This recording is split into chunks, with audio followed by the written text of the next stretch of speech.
The Global Climate Summit begins in Paris on 30th of November.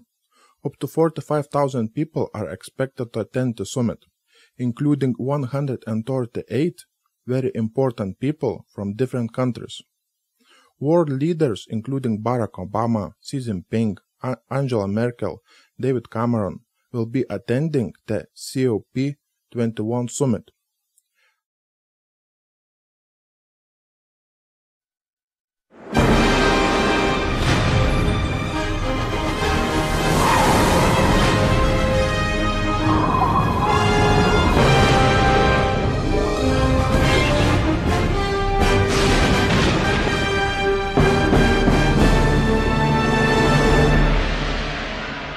Imagine that we live in an age of reason, and the global warming alarm is dressed up as science, but it's not science, it's propaganda. There's no direct evidence which links 20th century global warming to anthropogenic greenhouse gases. We're just being told lies. That's what it comes down to. You can't say that CO2 will drive climate. It certainly never did in the past. If the CO2 increases in the atmosphere as a greenhouse gas, then the temperature will go up. But the ice core record shows exactly the opposite. So the fundamental assumption, the most fundamental assumption of the whole theory of climate change due to humans is shown to be wrong. The whole thing stinks. Campaigners say the time for debate is over. Any criticism, no matter how scientifically rigorous, is illegitimate, even worse, dangerous. But in this film, it will be shown that the Earth's climate is always changing, that there is nothing unusual about the current temperature, and that the scientific evidence does not support the notion that climate is driven by carbon dioxide, man-made or otherwise. Everywhere you are told that man-made climate change is proved beyond doubt, but you are being told lies.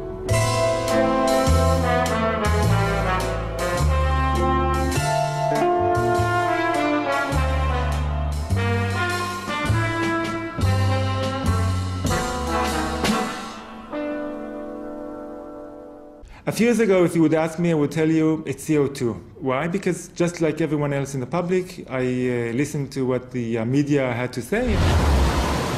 Each day, the news reports grow more fantastically apocalyptic.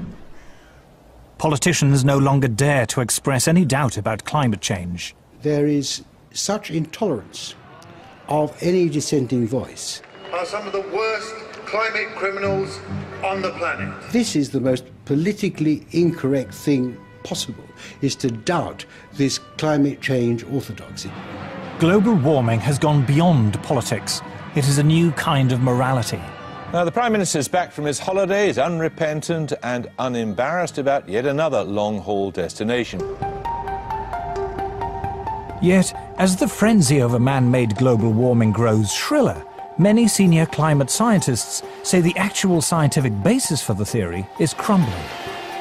There were periods, for example, in Earth's history when we had 3 times as much CO2 as we have today, or periods when we had 10 times as much CO2 as we have today. And if CO2 has a large effect on climate, then you should see it in the temperature reconstruction. If we look at climate through the geological time frame, we would never suspect CO2 as a major climate driver. None of the major climate changes in the last 1,000 years can be explained by CO2. You can't say that CO2 will drive climate. It certainly never did in the past.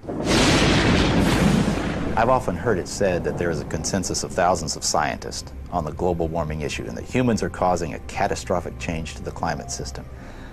Well, I am one scientist, and there are many that simply think that is not true. Man-made global warming is no ordinary scientific theory. This morning, the Intergovernmental Panel on Climate Change made up of... It is presented in the media as having the stamp of authority of an impressive international organization. From the IPCC, the United Nations Intergovernmental Panel on Climate Change, or IPCC. The IPCC, like any UN body, is political. The final conclusion are politically driven. This claim that the IPCC is the world's top 1,500 or 2,500 scientists You look at the bibliographies of the people and it's simply not true. There are quite a number of non-scientists. And to build the number up to 2,500, they have to start taking reviewers and government people and so on, anyone who ever came close to them. And none of them are asked to agree.